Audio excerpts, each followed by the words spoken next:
और चलिए बुलेटिन की शुरुआत करेंगे। सबसे पहले बात करेंगे राजधानी भोपाल के धर्मांतरण कांड की। नाबालिगों के निकाह और धर्मांतरण के मामले में एसआईटी ने जांच तेज कर दी है। भोपाल से किन्नर जस्सी को अरेस्ट किया गया। आपको बता दें, एसआईटी ने किन्नर जस्सी को गिरफ्तार कर रिमांड पर लिया है और उससे पूछताछ जारी है। जांच में अभी तक सामने आया है कि आरोपी नाबालिग लड़कियों को जाल में फंसाकर उन्हें धर्मांतरण के लिए उकसाता था।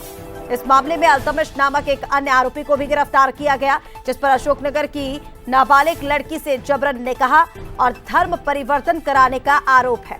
पुलिस को शक है कि इसके पीछे एक संगठित सिंडिकेट काम कर रहा है, जिसकी जांच जारी है। नाबालिगों के निकाह और कथित धर्मांतरण से जुड़े मामले में पुलिस ने कार्रवाई तेज कर दी है। एसआईटी इस पूरे मामले पर जांच कर रही है, जिसने किन्नर जस्सी को गिरफ्तार कर रिमांड पर लिया है। ये बड़ा और चौंकाने वाला खुलासा एसआईटी का था। हालांकि ये भी बताया जा रहा है कि पुलिस के हाथ कई और बड़े और पुख्ता सुराग लगे हैं। पिपरी क्षेत्र की नाबालिग बच्ची को भोपाल का एक आरोपी यहां से भगा कर ले गया था, बहला फुसला कर भगा कर ले गया था। उसके बाद में उसको वहां पर अपने पास रखा और उसे बहला फुसला कर ही उन्होंने धर्म परिवर्तन कराया। उसको परिवर्तित करते हुए वहाँ के सारे तौर तरीके शारीरिक शोषण किया, चूँकि बच्ची नाबालिग थी। और इस प्रकार से अपहरण की धाराओं में, विभिन्न गंभीर धाराओं में यथोचित प्रकरण पंजीबद्ध करके कार्रवाई की गई। ये चौंकाने वाला मामला था और इसका खुलासा कैसे हुआ, कैसे एसआईटी ने आरोपियों को गिरफ्तार किया, वो आपको बताते हैं। अशोकनगर, जहां की एक नाबालिग की मां शिकायत लेकर थाने पहुंची। शिकायत की कि बेटी से जबरन निकाह और धर्मांतरण कराया गया। अल्तमश ने नाबालिग को प्रताड़ित किया। भोपाल में नाबालिग से कई बार कई जगह रेप भी किया गया। जबरन निकाह और धर्मांतरण के आरोप पीड़िता की मां ने आरोपी पर लगाए। तो ये पूरा मामला अशोकनगर की एक नाबालिग, जिसे उसका ब्रेन वॉश कर भोपाल लाया गया और उसके बाद उसके साथ दरिंदगी की गई, उससे निकाह किया गया और धर्मांतरण उसका कराया गया। और ज्यादा अपडेट्स के लिए हमारे साथ भोपाल से संवाददाता सनी मालवीय इस वक्त जुड़ रहे हैं। सनी, इस पूरे मामले का खुलासा कैसे हुआ?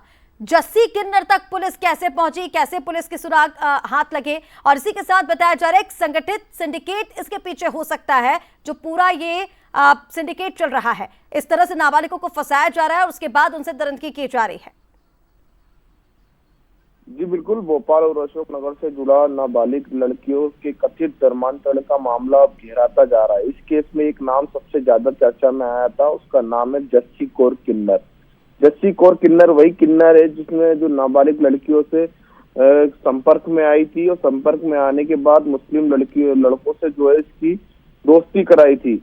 और इस पूरे मामले की शुरुआत जो है धर्मांतरण की कहानी जो है नवंबर 2025 से शुरू हुई थी, जब अशोकनगर की नाबालिग लड़कियों को बेला फुसलाकर भोपाल लाने का आरोप लगे थे और पीड़ितों के मुताबिक जिस तरह से बना उनके साथ दुष्कर्म किया गया था, जबरन निकाह का दबाव बनाया गया था। जिस तरह से परिजनों की शिकायत से मामला पुलिस तक पहुंचा और जांच में सामने आने के बाद 3 युवक अल्तमश, आहत और हाराहान के खिलाफ पुलिस ने मामला दर्ज कर दिया है। जिस तरह से जांच आगे बढ़ी और जस्सी किन्नर का नाम आया, भोपाल के कमला नगर इलाके में रहने वाली जस्सी पर आरोप लगा कि नाबालिग लड़कियों को आरोपियों से मिलवाना, उन पर प्रभाव बनाना और बुर्का पहनने के लिए दबाव डालना। पुलिस ने जस्सी को सीओर से गिरफ्तार किया है, अशोकनगर लाकर पूछताछ कर रही है। मामले की गंभीरता को देखते हुए एसआईटी गठित की थी। जांच में जुटाए जा रहे तकनीकी साक्ष्य, कॉल डिटेल, लोकेशन और मोबाइल डेटा के आधार पर पुलिस ने जो है जस्सी को गिरफ्तार किया। पुलिस का यह भी दावा है कि एक मजबूत जो साक्ष्य है वो मौजूद है उनके पास और अब शक की कहीं ना कहीं एक संगठित गिरोह तक पहुंच गई है। इस पूरे मामले को लेकर जो पुलिस है, बिल्कुल सनी, देखिए एसआईटी इस मामले में जांच कर रही है और देखना ये होगा कि इस पूरे मामले में क्या और बड़े खुलासे होते हैं। फिलहाल क्या कोई इसके पीछे सिंडिकेट है, इसकी जांच भी की जा रही है। तमाम अपडेट्स के लिए शुक्रिया आपका।